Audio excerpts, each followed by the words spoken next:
কঠিন বিপদের সময় এই দোয়াটি যদি নিম্নে আপনি 41 বার পড়তে পারেন তাহলে ইনশাআল্লাহুল আজিজ আমি মাজহারুল ইসলাম বলে দিচ্ছি আল্লাহ তাআলা আপনাকে গায়বী সাহায্য করবেন, যেটা আপনি কল্পনাও করতে পারবেন না। ইনশাআল্লাহ যত বিপদ আছে এই বিপদের মুহূর্তে আপনি যদি জাস্ট শুধুমাত্র ছোট্ট এই দোয়াটা আমাদের মুখের সামনে, যেটা আগিসনি ইয়া রহমান, এই ছোট্ট দোয়াটা যদি আমরা নিম্নে 41 বার পড়তে পারি ইনশাআল্লাহুল আজিজ আমি বলে দিচ্ছি আল্লাহ তাআলা গায়বী সাহায্য করবেন। একেবারে বিপদ আচ্ছন্ন, একেবারে বিপদে নিবেদিত হয়ে গেছেন, চারদিক থেকে অন্ধকারাচ্ছন্ন অন্ধকার আপনাকে ছেয়ে রেখেছে। মনে রাখবেন এই বিপদের সময় আল্লাহর উপর ইস্তেআনাত রেখে, ইত্তেবা রেখে, ধৈর্য ধারণ করে আপনি যদি আল্লাহর কাছে চাইতে পারেন এই ছোট্ট দোয়াটা পড়ে 41 বার নিম্নে পড়বেন, একেবারে সর্বোচ্চ যতবার পড়তে পারেন বেশি বেশি যদি পড়েন ইনশাআল্লাহ যত বিপদই থাকুক না কেন একেবারে দুনিয়ার সবার কাছ থেকে আপনি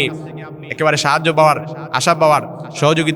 সহযোগিতা পাওয়ার আশা ছেড়ে দিয়েছেন, কিন্তু আল্লাহর কাছে পাওয়ার আশা আপনি ছাড়েন নাই। আল্লাহর উপরে ইত্তেবা রেখে, তাওয়াক্কুল রেখে আপনি যদি কন্টিনিউ নিম্নে 41 বার পড়তে পারেন ইনশাআল্লাহুল আজিজ আমি বলে দিচ্ছি আল্লাহ তাআলা গায়বী সাহায্য করবেন। বিশেষ করে আমার জীবনে এরকম বহু ঘটনা আছে যে আমি আল্লাহ তাআলার কাছে দোয়া করার সময় আমার মনের ভেতরে কেন জানি আমি যখন কোনো দোয়া করি, আমি আল্লাহ তাআলার কাছে দোয়া করার সময় এটা মাথার মধ্যে চিন্তা রেখে দোয়া করি ইনশাআল্লাহুল আজিজ আমার দোয়াটা আল্লাহ তাআলা অবশ্যই কবুল করবেন। কেন জানি আমার মনে হয় আমি যখন দোয়া করি আমার কাছে মনে হয় যে আল্লাহ তাআলা আমার দোয়াটা, আমি যখন দোয়াটা যেই জন্য করছি অবশ্যই আল্লাহ তাআলা আমার দোয়াটা অলরেডি কবুল করে দিয়েছেন। আমার কাছে এটা অলরেডি মনে হয়। এই জন্য কেউ যখন দোয়া করে তার ভেতরে যদি থাকে যে আল্লাহ তাআলা অবশ্যই আমার দোয়াটা কবুল করবে, শায়খ নবীজি সাল্লাল্লাহু আলাইহি সাল্লাম বলেছেন দোয়া কবুল হওয়ার প্রাথমিক আলামত এবং শর্তই হচ্ছে বান্দা যখন দোয়া করে তার মনের ভেতর এই ইত্তেবা রাখবে, এই তাওয়াক্কুল রাখবে যে আমার দোয়াটা অবশ্যই আল্লাহ তাআলা কবুল করবে।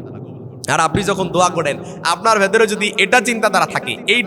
টেনশনটা থাকে যে আমি দোয়া করছি আল্লাহ কবুল করলে করলো, না করলে নাই, আর আমি না খান্দা গুনাহগার মানুষ, জীবনে তো কম গুনাহ করছি না, আমার দোয়াকে আল্লাহ তাআলা কবুল করবেন, এই অ্যাটেনশন যদি আপনার ভেতরে থাকে, এই ইন্টেনশন থাকার কারণে আপনি প্রথমেই আপনার উপরে আল্লাহর প্রতি তাওয়াক্কুলটা কমে গেছে, যার কারণে দোয়াটা কবুল হয় না। এই জন্য যেই দোয়াটা করেন না কেন সর্বপ্রথম আপনার ভেতরে ইন্টেনশন থাকবে যে অবশ্যই আল্লাহ তাআলা আমার দোয়াটা কবুল করবে, যেন কবুল হয়ে গেছে। সুবহানাল্লাহ, মুস্তাজাবুদ দাওয়ার মতো আল্লাহ তাআলা দোয়াটাও কবুল করে নেবেন। সুতরাং যত বিপদই থাকুক না কেন, মামলা মোকদ্দমায় জড়িয়ে আছেন, ঋণে জর্জরিত আছেন, কোমর বাঁকা হয়ে গেছে, সোজা করতে পারেন না, মেরুদণ্ড বাঁকা হয়ে গেছে, পেছনে যে কেউ ঠেস দিয়ে আপনাকে উঠাইবে এরকম মানুষও নাই, কারণ আপনি ছাড়া আপনার পরিবারে আর কোনো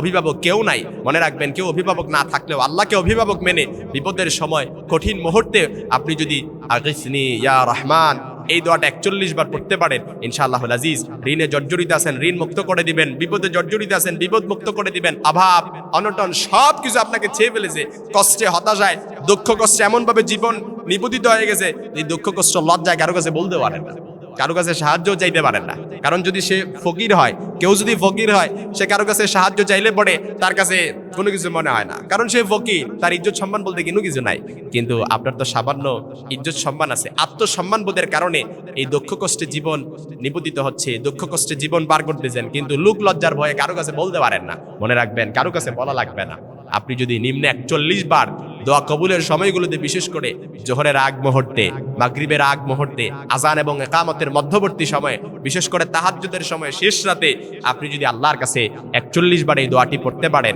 আগিসনি ইয়া রহমান, আগিসনি ইয়া রহমান, এই দোয়াটা পড়তে পারেন ইনশাআল্লাহ আমি মাজহারুল ইসলাম কনফিডেন্স এবং আত্মবিশ্বাসের সাথে বলতে পারি আল্লাহর হাবিব সাল্লাল্লাহু আলাইহি সাল্লামের কথাও কখনো মিস হতে পারে না। নবীজি সাল্লাল্লাহু আলাইহি সাল্লাম বলেছেন বান্দা যখন দোয়া কবুলের সময়গুলোতে আল্লাহকে এমনভাবে ডাকে যে ডাকগুলো শুনলে পরে আল্লাহ তাআলা বান্দাকেও ফিরিয়ে দিতে লজ্জা পান। সুতরাং আপনি যখন দোয়া কবুলের সময়গুলোতে এই একেবারে ভ্যালুয়েবল দোয়াগুলো,